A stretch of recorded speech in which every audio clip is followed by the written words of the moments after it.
بسم اللہ الرحمن الرحیم۔ تقسیم ہند کے وقت اپنا سب کچھ چھوڑ کر ہجرت کرنے والوں میں ایک گھرانہ ہمارا بھی تھا۔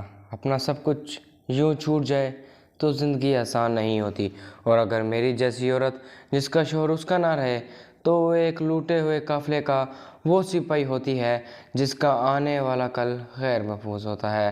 میری شادی پاکستان میں وجود آنے سے سال قبل آگرہ میں ہوئی تھی۔ ان دنوں تحریک پاکستان زوروں پر تھی۔ پھر تقسیم برصغیر کے بعد نیا ملک وجود میں آ گیا۔ سسر صاحب میرے سگے چچا تھے، وہ اور ان کے بیٹوں نے تحریک میں بڑھ چڑھ کر حصہ لیا تھا۔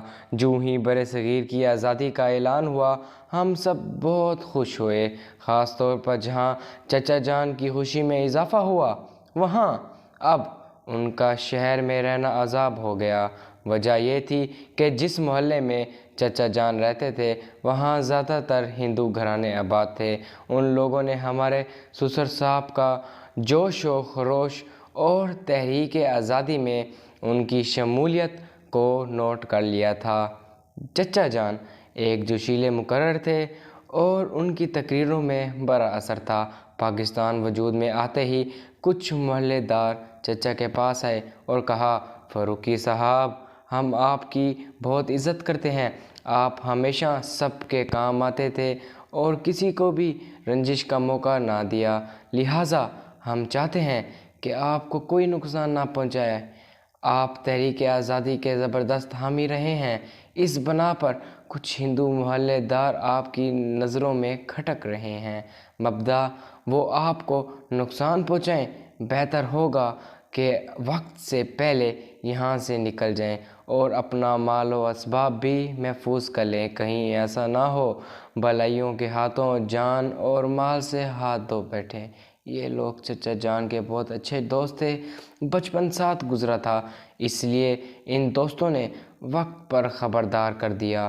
یوں سسر صاحب نے نئے وطن کے لیے رخصت سفر باندھ لیا، جائیداد چھوڑی، صرف اپنے گھر والوں کو ساتھ لیا اور بحفاظت پاکستان کی سرزمین پر پہنچ گئے۔ یہاں آ کر بہت سے مسائل کا سامنا کرنا پڑا، تاہم پڑھے لکھے تھے، جلد مسائل پر قابو پا لیا اور ایک اچھے محکمے میں نوکری مل گئی، گھر بھی مل گیا، زندگی کی گاڑی رواں دواں ہو گئی۔ میرے دونوں جیٹ کاروباری ذہین تھے، انہوں نے تھوڑے سے سرمایے سے ذاتی کاروبار شروع کیا۔ وقت گزرنے کے ساتھ ساتھ ان کا بزنس بھی ترقی کرتا گیا۔ ایک دن آیا کہ وہ خوشحال ہو گئے، اپنے گھر بنا لیے اور پرسکون زندگی گزارنے لگے۔ بدقسمتی سے میرے شوہر عظمت زیادہ پڑھ لکھ نہ سکے تھے، کاروبار میں بھی دلچسپی نہ تھی، بیکار رہنے کی وجہ سے چند و باش قسم کے دوست بن گئے، سارا وقت انہی کے ہمراہ گزرنے لگے۔ یوں اپنا وقت برباد کرتے رہے اور خرچ کے لیے اپنے والد سے روپے مانگتے رہے۔ میں ناچار ساس سسر کے ساتھ رہتی تھی، شوہر کماتے نہ تھے تو علیحدہ گھر کیسے بناتی۔ پھر میں نے ساس سسر کی خدمت کو وتیرہ بنا لیا، کیونکہ انہوں نے میرے بچوں کی پرورش کا ذمہ لیا تھا۔ میری جیٹھانیاں عیش کی زندگی بسر کر رہی تھیں اور میں ضروریات زندگی کو ترس رہی تھی۔ مجھ کو شوہر سے نہیں، اپنی قسمت سے گلہ تھا۔ ادھر عظمت ہر وقت کہتے کہ مجھ کو بدصورت اور ان پڑھ حیات ملی ہے اور یہی میری غربت کا سبب ہے۔ بے شک میں زیادہ پڑھی لکھی نہ تھی، لیکن بدصورت نہ تھی۔ حالات کی وجہ سے نقوش بگڑ گئے تھے اور رنگ و روپ جل گیا تھا۔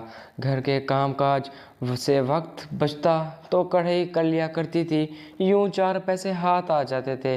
یہ کام میں نے انڈیا میں سیکھا تھا۔ میرے میکے کے گھر سے قریب ہی وہاں ایک دستکاری اسکول تھا جہاں لڑکیوں کو مفت کڑھائی سکھائی جاتی تھی۔ خدا شکر کہ میں نے کڑھائی سیکھ لی تھی، جو آج بے وقت ضرورت یہ ہنر میرے کام آ رہا تھا۔ میرے میکے والوں نے ہجرت نہ کی، وہ انڈیا میں رہ گئے اور میں سسرال والوں کے ساتھ نئے وطن آ گئی تھی۔ اب والدین سے ملنا بھی آسان نہیں تھا۔ بے شک زندگی کی گاڑی دو پہیوں سے چلتی ہے۔ ساس سسر کی وفات کے بعد ہماری ذمہ داری عظمت کو ہی اٹھانی پڑی، لیکن ایک پہیے اگر ٹھیک نہ ہو تو زندگی کی گاڑی سلیقے سے نہیں چلتی۔ میں جلد تھکنے لگی۔ عظمت گھر کی طرف دھیان نہ دیتے تھے اور بچوں کی ذمہ داریاں اکیلی نہ اٹھا سکتی۔ جو کماتے اپنی ذات کی آشائش پر خرچ کر دیتے تھے۔ بچے اب باشعور ہو چکے تھے، لڑکیوں کی شادی کرنی تھی۔ میں نے بڑے جیٹھ سے کہا کہ آپ عظمت کو سمجھائیں، یہ اپنے فرض سے پہلو تہی کر رہے ہیں۔ جب دونوں جیٹھ اس معاملے کے بیچ پڑے تو عظمت نے گھر کا خرچہ باندھ دیا، مگر اس شرط پر کہا کہ جو وہ مرضی آئے کریں، جیسی زندگی چاہیں گزاریں، میں دخل نہ دوں گی۔ یہ کون سی نئی بات تھی؟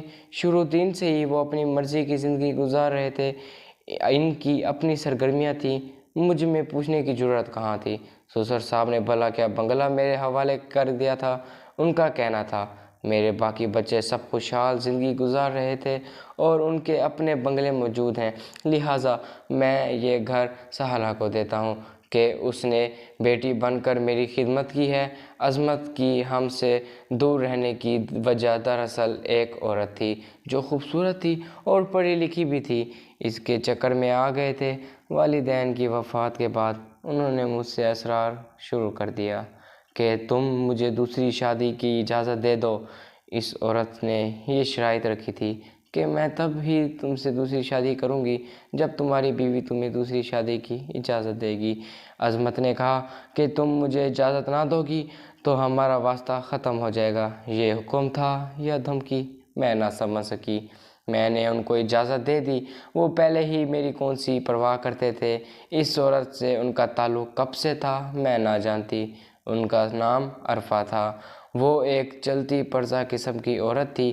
میرا اس دنیا میں شوہر کے سوا کوئی نہ تھا۔ مجھ کو ہر صورت عظمت کی خوشنودی درکار تھی۔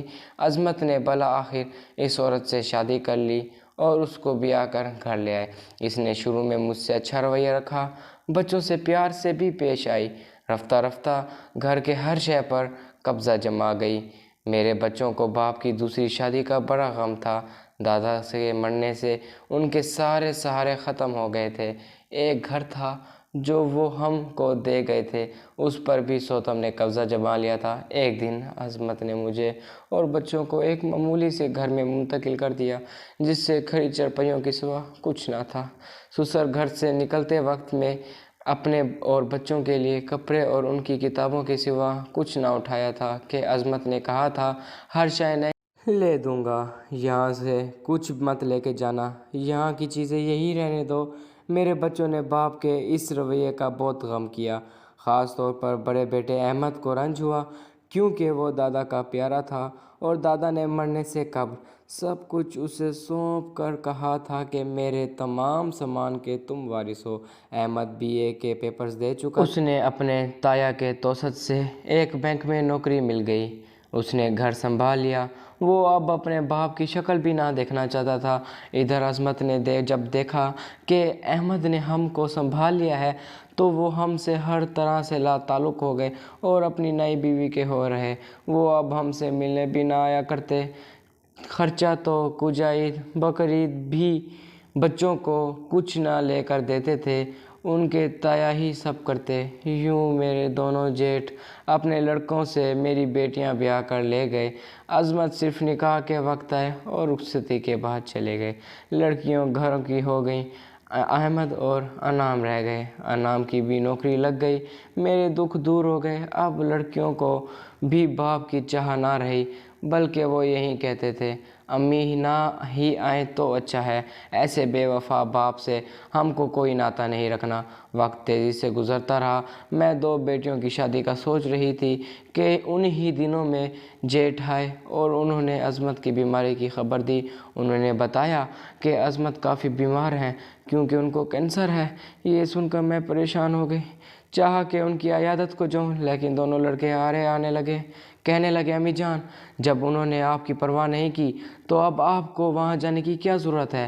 میں نے سمجھایا کہ وہ شدید بیمار ہیں اور کینسر جان لیوا مرض ہے، ایسے وقت میں ہم کو اتنا تنہا نہیں چھوڑنا چاہیے۔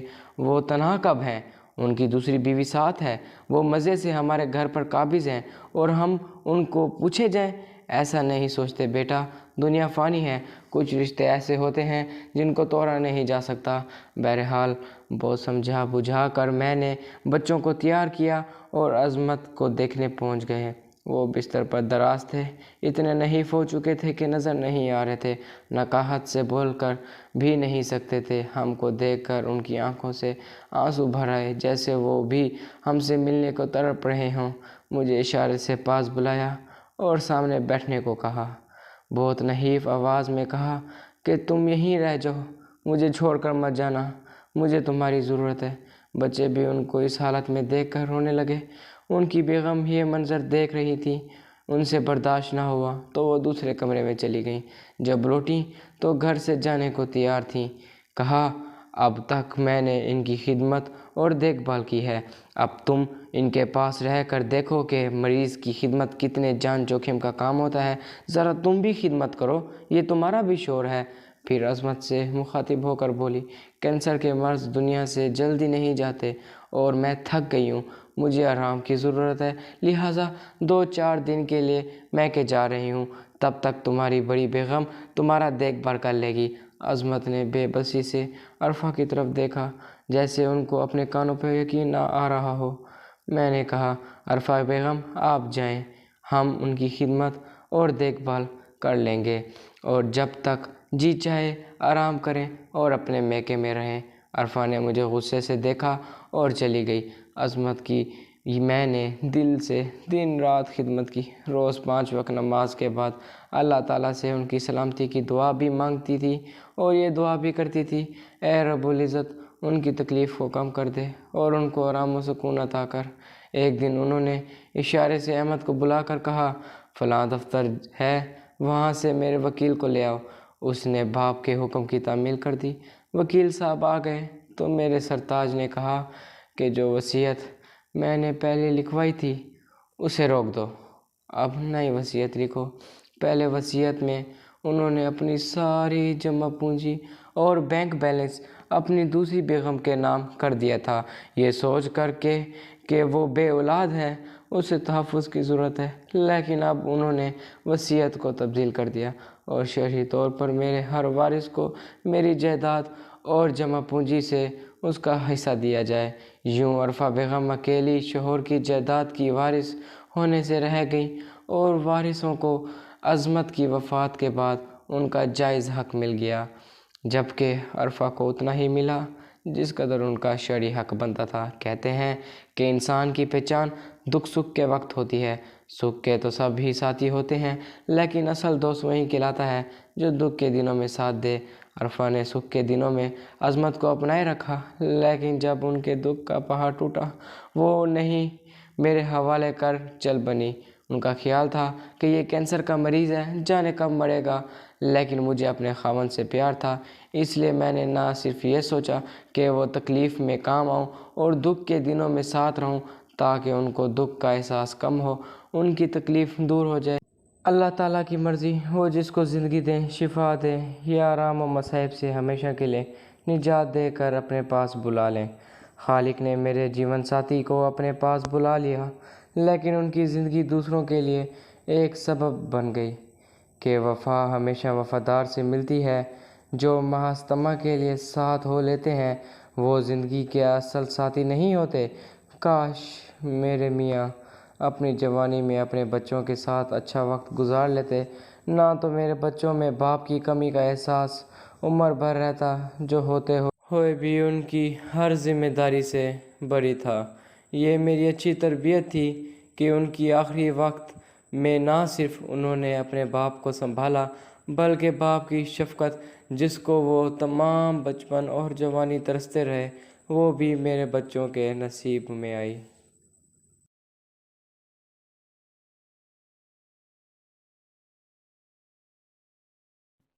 اگر آپ نے ابھی تک ہمارا چینل سبسکرائب نہیں کیا تو پلیز سبسکرائب کیجئے، اور ہماری کہانی پسند آئی ہو تو لائک اینڈ شیئر کیجئے۔ کل انشاءاللہ ایک نئی اور دلچسپ کہانی کے ساتھ پھر ملیں گے، تب تک کے لیے اپنا خیال رکھیے گا۔ خدا حافظ۔